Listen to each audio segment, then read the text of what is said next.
dengan NIM 12270324430, mahasiswi dari UIN Susta Riau, Fakultas Ekonomi dan Ilmu Sosial, semester 4 kelas A.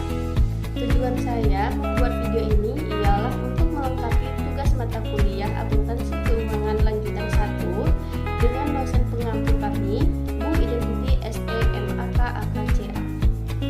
Untuk mempersingkat waktu, saya akan membahas tentang konsolidasi pada periode setelah akuisisi. Konsolidasi pada periode setelah akuisisi. Pada periode setelah terjadinya akuisisi, beberapa hal harus diperhatikan ketika menyiapkan laporan keuangan konsolidasian untuk entitas anak yang diakuisisi tidak pada nilai tercatatnya, karena pada pengakuisisian yang tidak dilakukan pada nilai tercatat menimbulkan diferensial yang perlu dialokasikan terhadap aset diperoleh atau liabilitas diambil alih atau bahkan goodwill. Sebagai ilustrasi, kita akan melanjutkan proses penyiapan laporan keuangan konsolidasian PT Nusantara dan entitas anak. Pada tabel 4.8 menunjukkan neraca saldo milik PT Nusantara dan PT Andalas per 31 Desember 2021 atau 2 tahun setelah terjadinya akuisisi. Di dalam tabel terdapat kas dan setara kas PT Nusantara sebesar 1.145.000.000 dan PT Andalas sebesar 700 juta. Piutang usaha PT Nusantara 1 miliar, PT Andalas 500 juta, dan seterusnya. Berdasarkan informasi pada tabel 4.8, PT Nusantara melaporkan laba neto sebesar 1 miliar serta membagikan dividen sebesar 400 juta, sedangkan PT Andalas melaporkan laba neto sebesar 250 juta dan membagikan dividen sebesar 100 juta. Selain itu, PT Nusantara melakukan penurunan terhadap goodwill sebesar 25 juta. Adapun jurnal untuk mencatat pengakuan penghasilan dari PT Andalas, yaitu investasi pada PT Andalas 250 juta pada bagian laba atas PT Andalas 250 juta.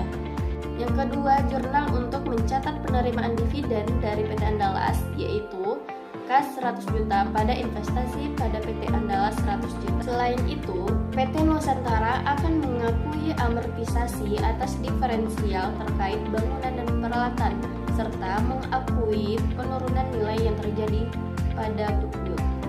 Yang pertama, mencatat amortisasi diferensial terkait bangunan dan peralatan, yaitu investasi pada PT Andalas 5 juta pada bagian laba dari PT Andalas 5 juta didapat dari 5 juta dikali 100%. Yang kedua, mencatat penurunan nilai goodwill, yaitu bagian laba dari PT Andalas 25 juta pada investasi pada PT Andalas 25 juta didapat dari 25 juta dikali 100%. Lanjut ke tabel 4.9, yaitu menunjukkan perhitungan kepemilikan atas PT Andalas per 31 Desember 2021. Adapun jurnal eliminasi ekuitas dan investasi pada PT Andalas, yaitu saham biasa 800 juta, saldo laba 550 juta, bagian laba atas PT Andalas 250 juta, pada dividen diumumkan 100 juta, investasi pada PT Andalas 1 miliar 500 juta. Berbeda dengan tahun 2020 di mana amortisasi diferensial berkaitan dengan akun persediaan serta peralatan dan bangunan. Karena persediaan telah terjual di 2020, maka amortisasi diferensial di 2021 hanya terkait dengan peralatan dan bangunan sebesar 5 juta. Selain itu, jurnal eliminasi juga dibuat untuk mengakui penurunan nilai goodwill sebesar 25 juta. Berikut adalah jurnal-jurnalnya. Lanjut, kita masuk ke tabel 4.10. Terdapat kertas kerja konsolidasian PT Nusantara dan entitas anak untuk periode yang berakhir 31 Desember 2021. Di dalam kertas kerja terdapat laporan laba rugi, laporan perubahan saldo akuisisi keuangan. Untuk kejelasannya silakan pahami sendiri ya. Lanjut, kita akan membahas tentang akuisisi dengan kepemilikan sebagian. Untuk ilustrasi pengonsolidasian laporan keuangan atas kepemilikan sebagian kembali menggunakan kasus PT Nusantara yang mengakuisisi PT Andalas. PT Nusantara membeli 75% saham PT Andalas seharga Rp1.125.000. Pada saat dilakukan akuisisi, nilai wajar dari kepentingan non-pengendali adalah 375 juta, sedangkan nilai wajar seluruh aset dan liabilitas PT Andalas adalah 1.400.000.000. Nilai buku dari seluruh ekuitas PT Andalas adalah 1.200.000.000, sehingga dapat diferensialisasi dari akuisisi sebesar 300 juta yang dialokasikan pada goodwill sebesar 100 juta dan aset teridentifikasi lainnya sebesar 200 juta. Adapun transaksi akuisisi pada PT Nusantara terhadap PT Andalas yaitu nilai wajar imbalan yang diberikan PT Nusantara ditambah nilai wajar yaitu 1.500.000.000. Nilai buku aset neto PT Andalas yaitu saham biasa 800 juta dan saldo laba 400 juta, maka totalnya 1.200.000.000. Jadi, nilai wajar imbalan yang diberikan PT Nusantara dikurangi dengan nilai buku aset neto PT Andalas yaitu 300 juta, dan itu merupakan total diferensial. PT Nusantara juga mencatat transaksi akuisisi pada PT Andalas yaitu tanggal 1 Januari 2020. Investasi pada PT Andalas 1.125.000.000 pada kas 1.125.000.000 ke tabel 4.11, yaitu perhitungan nilai aset neto PT Andalas dan sebagian PT Nusantara serta kepentingan non-pengendali atas aset neto. Pada tabel 4.11, saldo awal PT Nusantara 900 juta ditambah kepentingan non-pengendali 300 juta sama dengan saham biasa 800 juta ditambah dengan saldo laba 400 juta. Jadi jurnal eliminasi ekuitas dan investasi pada PT Andalas yaitu saham biasa 800 juta, saldo laba 400 juta, pada investasi pada PT Andalas 900 juta, kepentingan dan pengendali 300 juta. Nah, itu merupakan perhitungan jurnal eliminasi. Lanjut kita ke laporan posisi keuangan konsolidasian PT Nusantara dan entitas anak atau kepemilikan sebagian pada gambar 4.6. Pada gambar 4.6 terdapat laporan posisi keuangan konsolidasian PT Nusantara dan entitas anak sesaat setelah transaksi akuisisi per 1 Januari 2020 yang terdiri dari aset, liabilitas, dan ekuitas.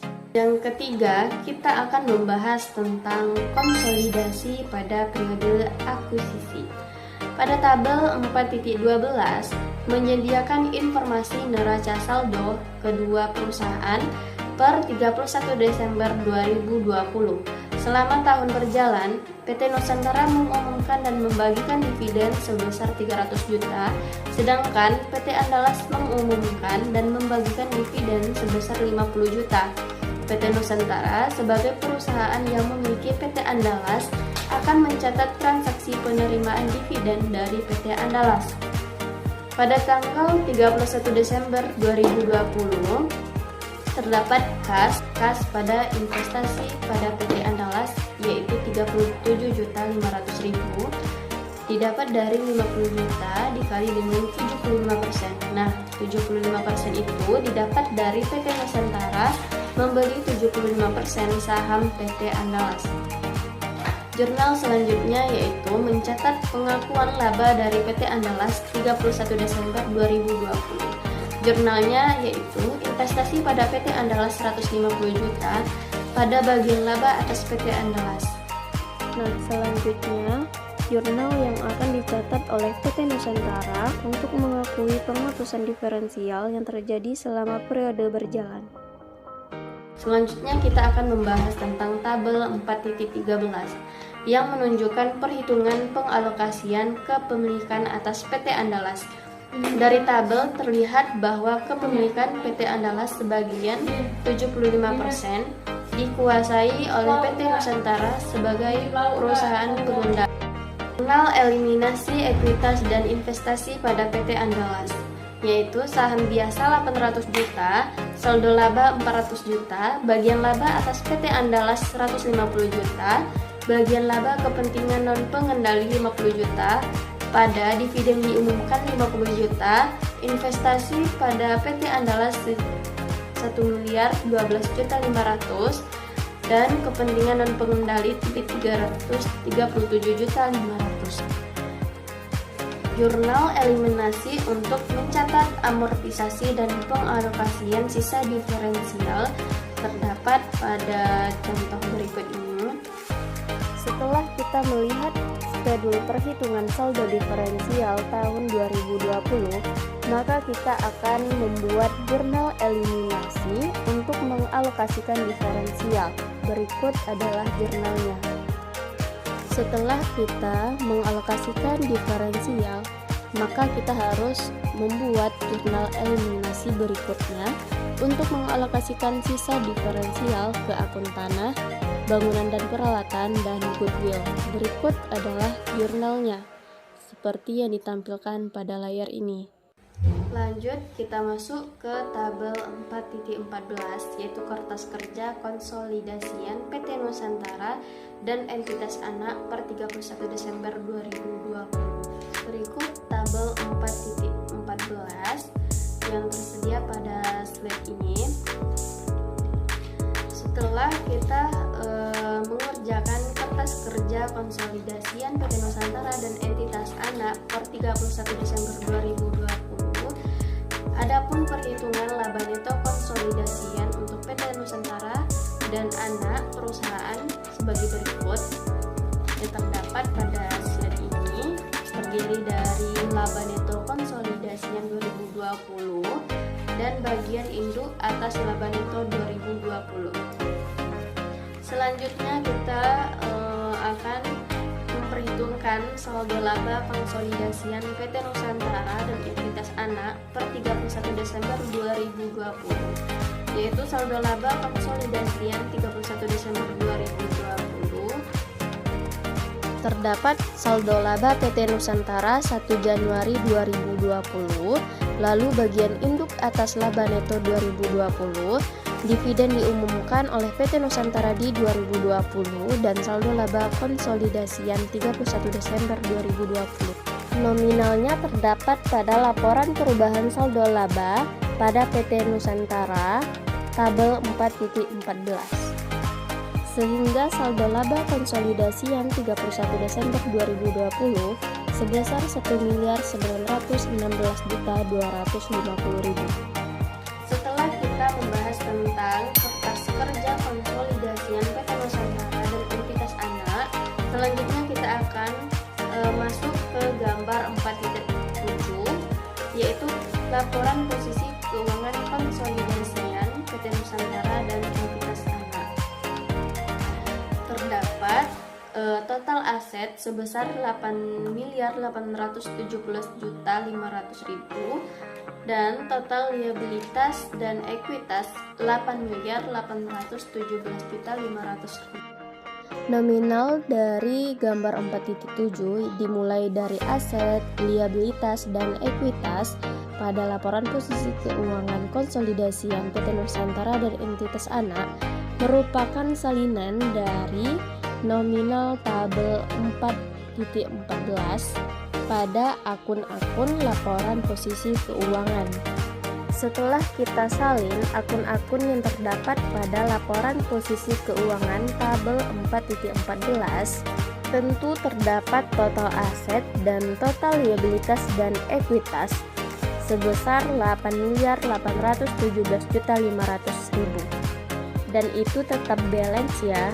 Nah, itulah tadi pemaparan yang dapat saya jelaskan terkait dengan yang pertama, konsolidasi pada periode setelah akuisisi, yang kedua, akuisisi dengan kepemilikan sebagian, dan yang ketiga, konsolidasi pada periode akuisisi. Sekian pemaparan materi pada matkul Akuntansi Keuangan Lanjutan 1 yang dapat saya sampaikan. Apabila ada kesalahan atau kekeliruan, mohon dimaafkan. Saya akhiri dengan wassalamualaikum warahmatullahi wabarakatuh.